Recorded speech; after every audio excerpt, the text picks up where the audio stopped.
हो सकता है कि पवन सिंह चुनाव में भी व्यस्त हैं। सुनने में आ रहा है कि विधानसभा के चुनाव भी लड़ सकते हैं पवन सिंह एक बार फिर से। तो शायद हो सकता है कि जिस वजह से उनका फिल्म वगैरह नहीं आ रहा है, ये भी हो सकता है। अगर विधानसभा का चुनाव लड़ते हैं तो क्या किस सीट से, आरा या फिर कहाँ, काराकाट?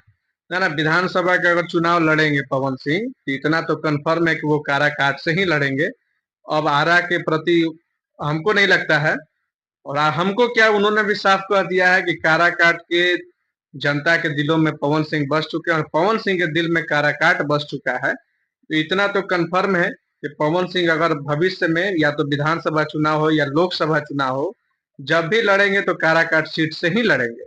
वो भी लड़ेंगे, हो सकता है कि उनकी पत्नी भी ज्योति सिंह भी लड़ेंगी। और ज्योति सिंह का तो मान के चलिए कि तय भी है कि वो विधानसभा चुनाव काराकाट क्षेत्र से, डिहरी से चुनाव लड़ सकती हैं। मान के चलिए कि 90% फाइनल भी है। आरा की जनता उन्हें विधायक के रूप में देखना चाहती है, आरा की जनता का क्या होगा? आरा की जनता अगर विधायक के रूप में देखना चाहती है, वैसे तो हमको नहीं लगता है कि इस बात में, अगर फिर भी अगर चाहती है तो फिर उनको पवन सिंह से संपर्क करना चाहिए, उनको अपनी आवाज को पहुंचाना चाहिए।